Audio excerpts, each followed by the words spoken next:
All right, we are continuing with exponents. Today we're looking at the third round of exponent laws. So here's the new law for today. It's when you're dividing with like bases. The first thing we're going to do is write down the base where the largest exponent appears. So if the largest exponent is in the top, that base stays in the top. If the largest exponent is the bottom, your leftovers, your base needs to go in the bottom. All right, we're going to subtract the exponents next. Those are already written in your notes, right? So I'll show you what that means here. I'm going to write it out on number 1. That's the only one I'm going to actually write out, okay? So if we had, let's say, 9x's in our numerator, that's 1, 2, 3, 4, 5, 6, 7, 8, 9, and 5 y's. I want you to do this with me. So we're going to write this out. We're not going to do this for every example, but I want you to see why this rule works. So for now, we're going to just write out number 1. Okay.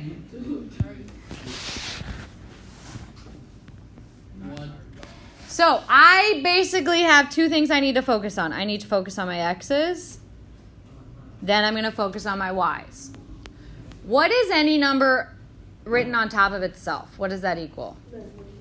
1. So x over x would just be times 1, right? X over x times 1. So those are basically all going to cancel out, right? It's just like 1 times 1 times 1 times 1. How many leftover x's do I have? 5. And where are they located? On the top. Okay. Now I'm going to look at my y's. Same idea. Y over y will just cancel out and equal times 1, times 1, times 1, times 1, times 1. How many leftover y's do I have? And where are those at? The bottom. That's my answer. So yes, the rule says you decide where your base is going to go based on where the exponent is the largest. So what exponent is largest with my x's? The 9. The 9 was in the top. My leftover x's go in the top. Then you just subtract the exponents. Okay? Where's the larger y? At the bottom. So the y goes in the bottom, and then you just subtract the x's. Subtract the exponents. You end up with y squared. So yes, decide where your leftovers are going to be, top or bottom, and then you just subtract the exponents. You should never have a negative exponent in your answer. If you have a negative, you're putting the leftovers in the wrong spot, and you need to look at it again. Okay? Now, number 2, we have an extra little piece.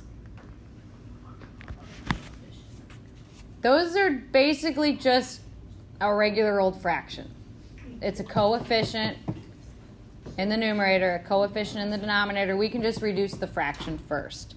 So, yeah, 12 goes into 72, right? 6 times. So I'll have a 1 and a negative 6, right? Now, where are my leftover y's going to end up? Top or bottom? How do you know? Because the exponent's bigger in the bottom. So I'm going to write the base of y at the bottom. Then I have to decide how many leftovers I'll have. And you do that by subtracting the exponents, yes. Now, this time the 1 needed to be there. Sometimes the 1 does not. Like if we would have had, like x to the 1st or x to the 7th up top, we wouldn't need the 1. But here 1 is a placeholder, so you do need it. So you just kind of have to go question by question on those. What are you confused about so far? Nothing? Okay. Now, the tricky thing about exponent rules, I feel like when you look at them just one at a time, they do feel easy. It's when they all start mixing together that it gets tough. So don't start ignoring me yet. So number 3, let's look at those coefficients first. -7 over +28.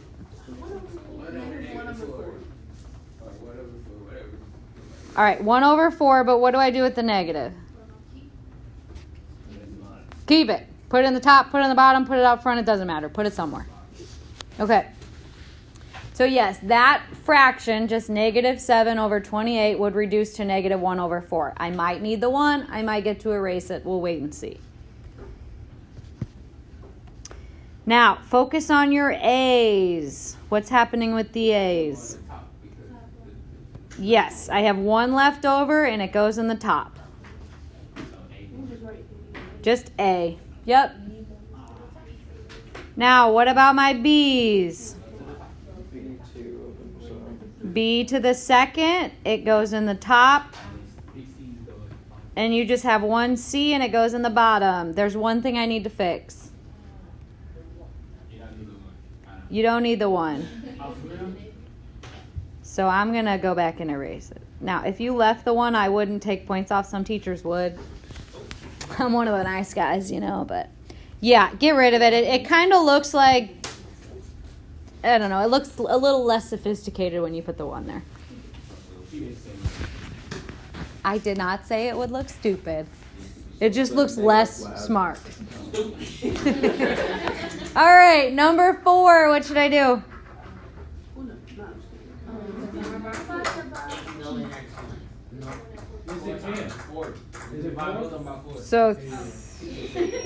So what does it reduce to?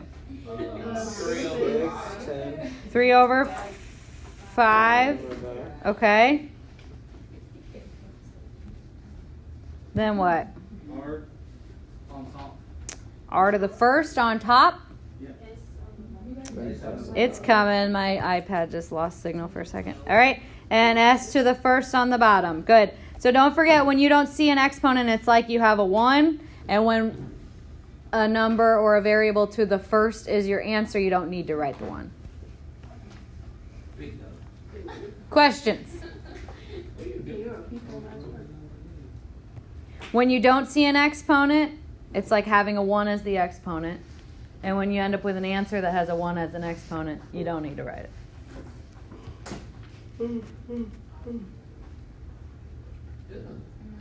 All right. Now we're getting a little tricky. So, what should I do on number 5? Multiply 3 4 times? Yeah, I'm going to give everything an exponent of 1, and I'm going to multiply all those 1s by 4. So it's 3 to the 4th, x to the 4th, over 3x to the 4th. Now, there are 2 ways. Well, let's look at the x's first. That's the easy one. X to the 4th over x to the 4th. Crosses out. Okay. Now, you can multiply this out if you want and divide the answer by 3. Or you might notice that this is the same rule we were just talking about, right?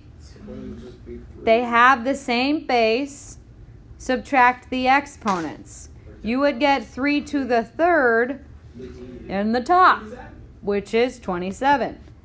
Either way, you'll end up with 27. If you want to multiply it out, you'd end up with 81 over 3. And 81 over 3 reduces. Okay?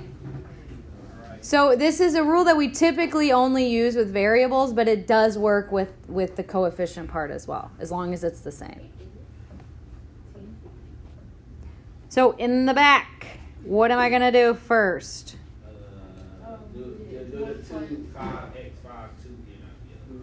I did not understand a word of that, but I'm going to have 2 to the 5th and x to the what? Good. Nope, you got to multiply them. All right, in the denominator, we'll have 2 to the 2nd, x to the 6th. Good. Now again, if you want to write the 1 here, and then remember you're multiplying, you can. If you don't, it's fine too. All right, I don't want to multiply out a bunch of 2's and then end up dividing a bunch of 2's, so I'm going to use the trick here. This is going to be what? 2 to the 3rd, and that's in the top. and then x to the 4th, that's also in the top. So do I need a denominator at all? No, you can just get rid of it if you want. Or you can wait till the next step if you want. Because we need to multiply out the 2 times 2 times 2 now, which is 8. Good. Questions?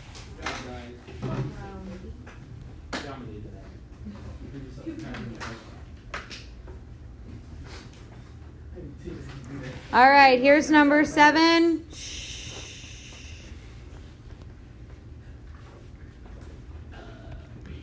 All right, what are we thinking?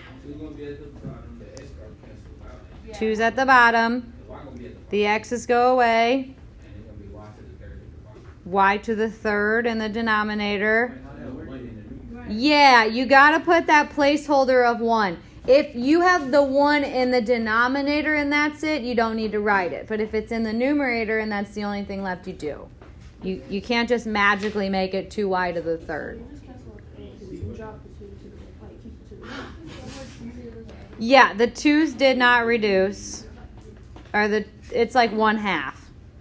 Did not reduce. The x's did reduce. And then the y's, we ended up with y to the 3rd, and it's in the bottom. All right. I am going to write this one out because this seems to be tricking a lot of people. So I'm going to think of this as -1 to the 1st, a to the 1st, b to the 1st, and every first gets multiplied by 7.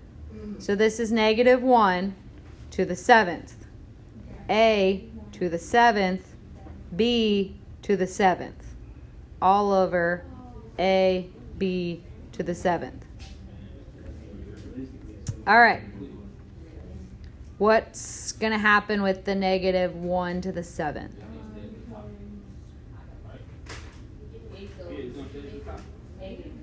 It's just a -1, right? Because you'd have an odd number of negatives. So like the first 6 negatives would become +1, and then you have that leftover one.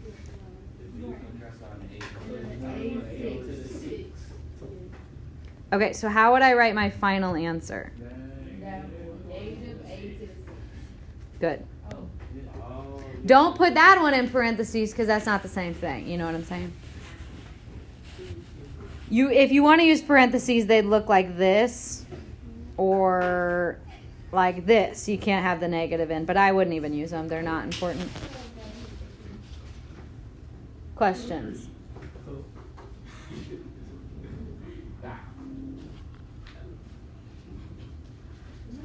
All right. Number 9. Wait.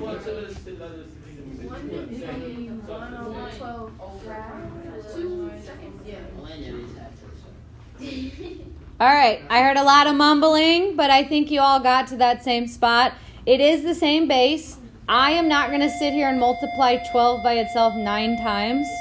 If you want to do that, go for it. But I'm just going to subtract the exponents. I'll have 12 squared left over. It goes in the bottom. Now, can I leave it like that? No. What is it? No, I said I don't want to do 12 to the 9th. So I'm just going to recognize that the bases are the same. I subtract the exponents. It ends up in my denominator. But now I can't leave it like that. What is 12 squared? 144. So your answer would be 1 over 144. 1/44. No.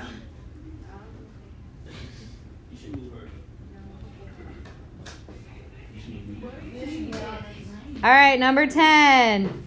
Yeah, you down.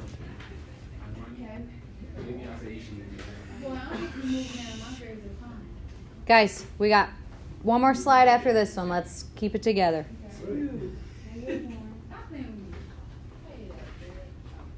-1 half. Okay? M2. I don't know what M2 means. Oh, M squared. Gotcha.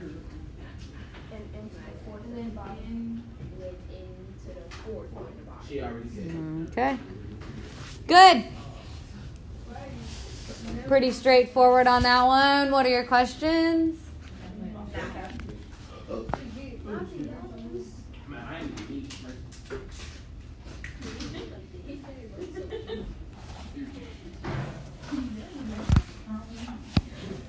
All right. Shh. Hey, follow along because this is tricky. I am going to write the ones and the ones, okay? Now, every exponent in my numerator is going to be multiplied by 2. Every exponent in my denominator is going to be multiplied by 3. I am actually going to write this step out so I can figure out what the heck is going on with those signs. So, up top, I have -1 to the 2nd, and I have x to the 6th. All right, hold on. I'm going to write it all out, then I'm going to go back. Down in my denominator, I have -1 to the 3rd, x to the 6th. Okay. So 1x to the 6. So it'd be 1. Okay, 2 ways you could do this. You could multiply out the -1s, like -1 squared up top, -1 to the 3rd at the bottom. See what happens with your signs. Or you could do the subtracting the exponent trick. Doesn't really matter to me. I naturally just take care of these separately. So like -1 squared is what? +1. Okay. -1 to the 3rd is what? -1. What happens to my x's? They're gone. We don't ever leave a 1 over 1. You just take care of it. What's my final answer here? -1. Good. You would have gotten the same thing had you just subtracted the exponents. You end up with -1 to the 1st, which is the same thing. -1's the answer. Okay, I love example 12 because it's all the rules in one. Okay. When you have an exponent to an exponent, what do? Multiply. When they each have their own base, what do you do with the exponents? You add. And when it's the same base in a fraction, what do? Subtract. So what's my final answer? Good. If you can do this one problem, you've basically mastered the chapter so far.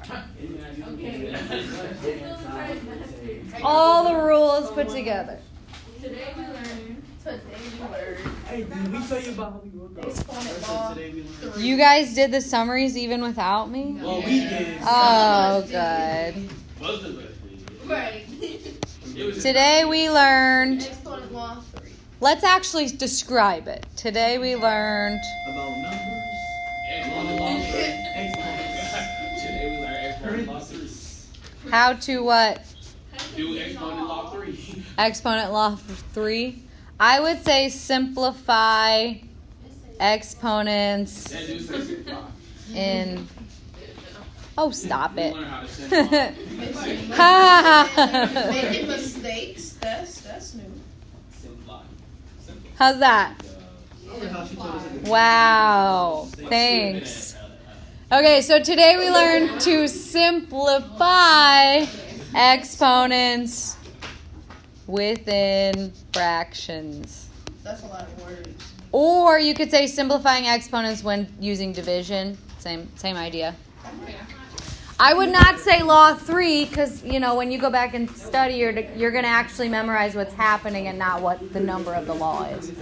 All right, any questions?